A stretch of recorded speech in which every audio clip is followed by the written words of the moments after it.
Thank you very much.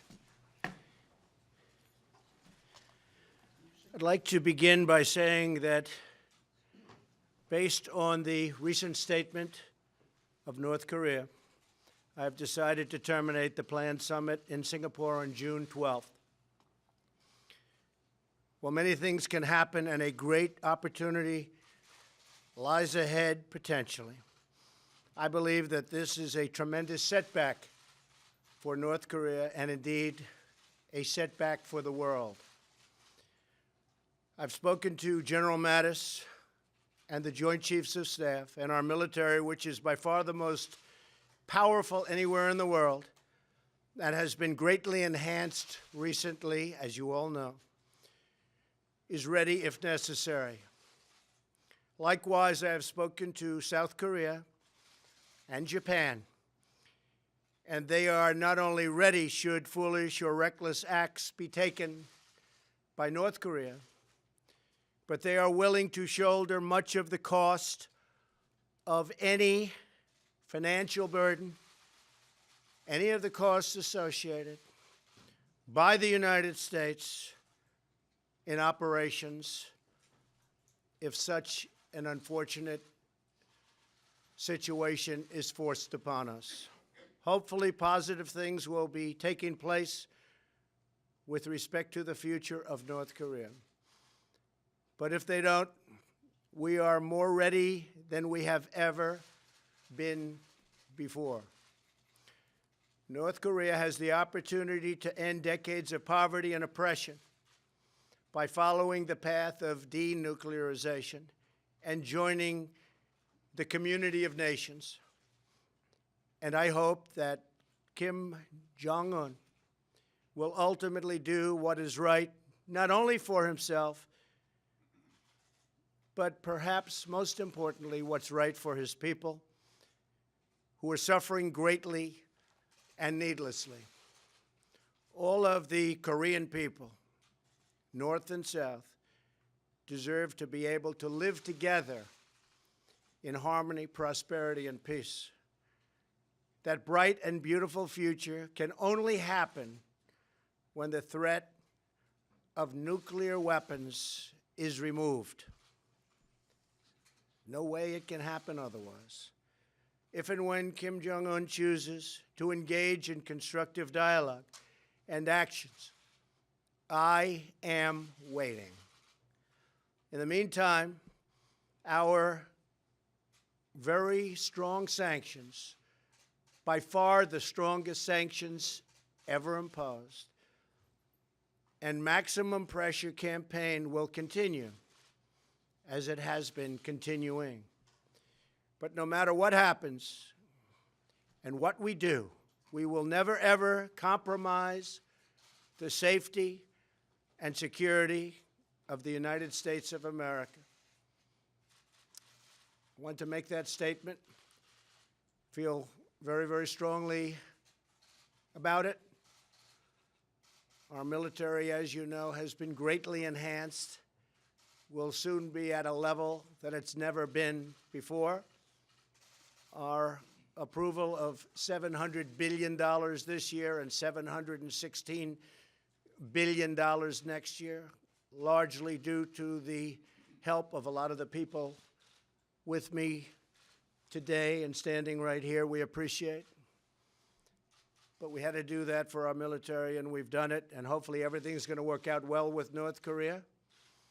And a lot of things can happen, including the fact that perhaps, and would wait, it's possible that the existing summit could take place or a summit at some later date. Nobody should be anxious. We have to get it right. Okay, with that being said, we have something else, which I have to tell you, all of you, Chairman, Mike, and everybody, it was a big deal until this came up. I don't know, where's Mike Crapo? Where are you? Mike, congratulations, you did a great job, but it doesn't seem so important now. I don't know. But it is important. It's incredible. And it's incredible that you've done it, and you've done it in a very bipartisan way, which is very nice. Thank you. Thank you very much, but a very bipartisan way, Mike, and I want to congratulate you and everyone else. I'm going to read a few names because these people worked hard. This is all about the Dodd-Frank disaster, and they fixed it, or at least have gone a long way toward fixing it. Mike Crapo, thank you very much. Steve Daines, thank you, Steve. Incredible job. John Kennedy, thank you very much, John. Heidi Heitkamp. Heidi, thank you very much. Appreciate it. David Perdue. Where's David? Where is David? Oh, I love David. What a great guy he is. Jim Risch. Jim, thank you. What a great lawyer. I learned all about you. One of the great lawyers. I think I have to use him. Tim Scott. Tim. Thank you, Tim. Great job. It's a great achievement. And Pat Toomey, who really does know the financial world, I can tell you from experience. Right, Pat? Great job.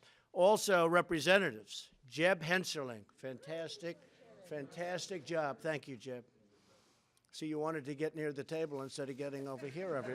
That's like the prime location until about 10 minutes ago, right? I think Mia now has the prime location. All about real estate. I know it is. It's all about location, isn't it? It's true. Jim Banks, Andy Barr, Kevin Kramer, Sean Duffy, Tom Emmer, French Hill, Bill Heisinger, David Kustoff, Patrick McHenry. I always say Patrick McHenry. Where's Patrick? It's the greatest name in politics. I don't know why. Every time I say Patrick McHenry, who's, by the way, does a great job, aside from everything, more important than the name, I think you have the greatest name in politics. If I had that name, I would have been president 10 years sooner. Telling you. It's a great name. Thanks, Patrick. Mia Love. Thank you, Mia. Blaine Lutkenmeyer. Keith Rothkus. Where's Keith? Thank you, Keith, very much. Claudia Tenney and Ann Wagner. These are people that have worked so hard. We've been talking about this so long, and so I want to thank all of them. I also want to thank Vice President Pence, who's been working with me on our previous discussion, long and hard. Secretary Steve Mnuchin, Secretary Ross, Secretary Carson, and Administrator Linda McMahon, who is doing a fantastic job at the small business groups. He is going all over the country talking to groups of people. And Linda, I just heard the other day you are doing a fantastic job. Thank you very much. Really great. 15. Thank you also to the many great members of Congress and for the people that work so long and so hard. Today, I'm proud to keep yet another promise. We've made a lot of promises. In fact, I think we've probably, in terms of campaign promises, we promised, but we actually approved more than I promised, if you really look at it. A commentator actually said that. This was a commentator, obviously, that liked me. But he said, we said we were going to do this, and we've done more. And we have, if you look at regulation, if you look at all of the things we've done. But we've kept yet another promise as I signed the Economic Growth, Regulatory Relief, and Consumer Protection Act into law. It's a big deal. It's a big deal for our country. This is truly a great day for America and a great day for American workers and small businesses all throughout the nation. The legislation I'm signing today rolls back the crippling Dodd-Frank regulations that are crushing community banks and credit unions nationwide. They were in such trouble. One size fits all. Those rules just don't work. And community banks and credit unions should be regulated the same way, and you have to really look at this. They should be regulated the same way with proviso for safety as in the past when they were vibrant and strong, but they shouldn't be regulated the same way as the large, complex financial institutions. And that's what happened, and they were being put out of business one by one. And they weren't lending. Since its passage in 2010, Dodd-Frank has dealt a huge blow to community banking. As a candidate, I pledged that we would rescue these community banks from Dodd-Frank the disaster of Dodd-Frank. And now we are keeping that commitment, and all of the people with me are keeping that commitment. Incredible group of people. Dodd-Frank's complex and costly regulations gave large banks an unfair competitive advantage at the expense of neighborhood banks all over the country. Since Dodd-Frank's passage just 8 years ago, 20% of small banks have been put out of business. They've disappeared. While banks that were considered too big to fail, we've heard that many times, too big to fail, had the resources to comply with Dodd-Frank's brutal maze of costly regulations. And maybe we're going to have to start looking at that also for the larger institutions, because they also are put at a disadvantage in terms of loaning money to people wanting to open up businesses. So perhaps we'll be taking a look at that. Many small banks were forced to shut down. Regulations also made it nearly impossible for new banks to replace the ones that went out of business, made it totally impossible to open up new. Almost nobody opened up new. In the past, scores of new banks formed every single year. In recent years, that number has plummeted again to almost zero. These community banks are vital for local lending and have a direct stake in the success of their neighborhoods and their states. Local businesses have few other resources and few other ways of getting credit. And for many Americans, these small banks are the only financial institutions in their entire community. They made their communities work, and they've been essentially shut down. When these community banks close their doors, it denies small businesses and everyday Americans access to capital that they desperately need. By liberating small banks from excessive bureaucracy, and that's what it was, bureaucracy, we are unleashing the economic potential of our people. This legislation also strengthens protections against identity theft, big problem nowadays, bigger than anyone understands. Expands crucial financial access to low-income and minority communities, and ensures that educational and job training opportunities are available to more families in need. Those are great opportunities. Some of the people up here are working very, very hard on creating those opportunities for people. These reforms are critical to helping all Americans thrive and to prosper. Today's legislation is the next step in America's unprecedented economic comeback. There's never been a comeback like we've made. And one day, the fake news is going to report it. But that's okay. You've been very nice, actually, today. You've been extremely nice. Republicans in Congress passed the biggest tax cut and reform in the history of our country. We passed and signed a record number of bills terminating job-killing regulations. In the history of our country, no president, whether it's 4 years, 8 years, or 16 years in one case, has ever passed more regulation cuts. And these were necessary cuts because we're leaving necessary regulations. Regulation is fine, but it's got to be reasonable. And that's what we've done. Unemployment has reached its lowest level in nearly 2 decades. African American unemployment has reached its lowest level in history. And the same thing for Hispanic unemployment, lowest level in history. Women, lowest level of unemployment in 19 years. Small business optimism has never, ever been higher, according to polls and charts. And we're restoring our forgotten communities by fighting to reclaim the stolen manufacturing jobs. You see that happening right now. You see what's going on with cars, where Secretary Ross and I, and as you know, Secretary Mnuchin and Lighthizer and the whole group, we're all working together. Peter, we have a big group working together. But you see, there was an article today, but it's going to be more than an article. Cars pouring into our country. and hurting our jobs, and they're closing, but they're moving back. As you know, Chrysler's moving back to Michigan, big plant. Many car companies are coming into our country now. Big difference. But you take a look at what we're doing on trade. China, going to be much different. A lot of reporting doesn't have it right because we're not talking about the deal we're trying to make. We don't want to do that. But we're working very well and very hard with China, as you know, and I don't blame China for this. China has been taking advantage of the United States economically and in other ways for many, many decades, And it was like missing in action, our representatives. They were missing in action. They wouldn't do anything. We had a trade deficit last year with China of at least $375 billion, and I believe the number was probably over $500 billion. And we had massive theft of intellectual property to the tune of perhaps, hard to value, $300 billion a year. And that's all ending. That's all ending.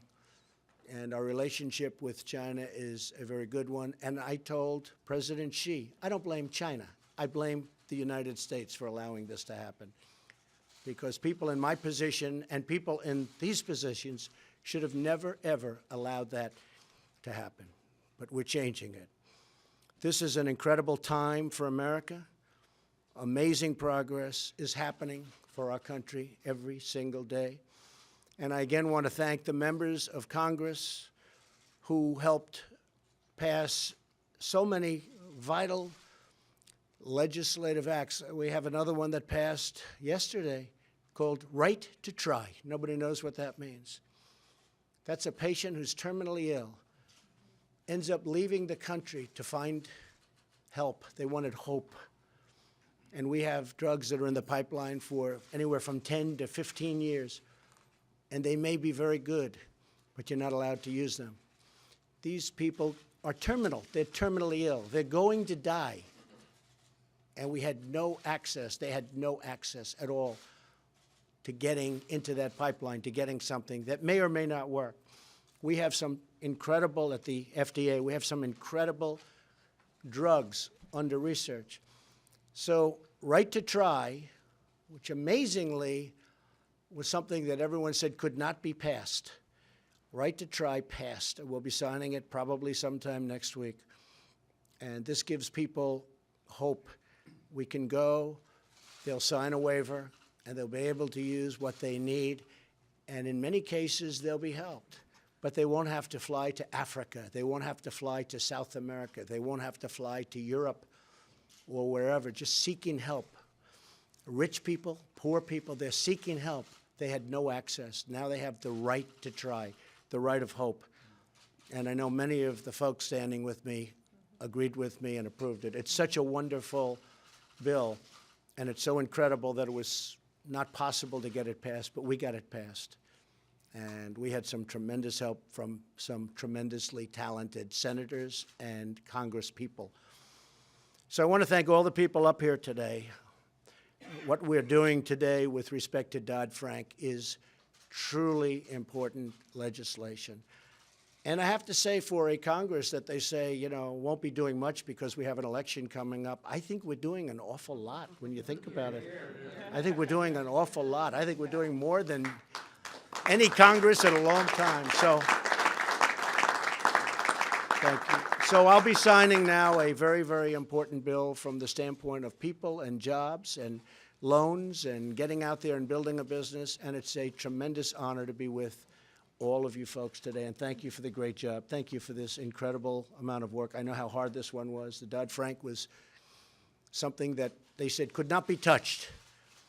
And honestly, a lot of great Democrats knew that it had to be done, and they joined us in the effort. And there is something so nice about bipartisan, and we're going to have to try more of it, okay? Let's do more of it, all right? Thank you all very much. Thank you.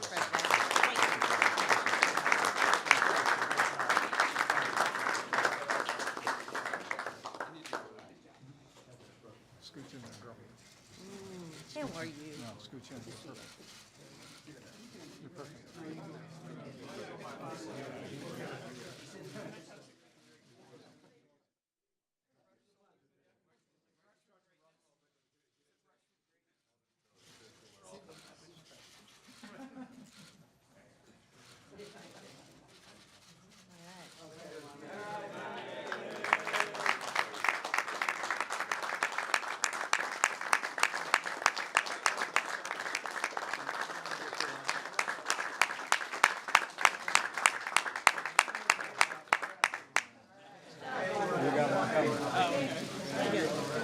Good. I'm good. Going back for a big TV shoot, almost 12-hour travel with our commercials coming. Well, we'll see what happens. I hope that we'll continue on. Get one of the Sharpies. We are in a very strong position. I think they want to do what's right. I really think that they want to do it. It was only recently that this has been taking place, and I think I understand why it's been taking place. But they want to do what's right. I really believe Kim Jong-un wants to do what's right. So hopefully things will work out. Okay? Thank you all very much. You said you had a wonderful dialogue with Kim Jong-un. We have a wonderful dialogue. We have a wonderful, there's been a very good working relationship. It started with the hostages coming back home. The hostages came home. We didn't have to pay. We wouldn't have paid. But they came back home. They're now safely ensconced in their houses. And they're very happy and thrilled. And they never thought it was going to happen. So the dialogue was good until recently. And I think I understand why that happened. Why was that? And I won't say that. Someday I'll give it to you. You can write about it in a book. But I really believe we have a great opportunity. We'll see whether or not that opportunity is seized by North Korea. If it is, great for them and great for the world. If it isn't, it'll be just fine. Thank you all very much. Thank you.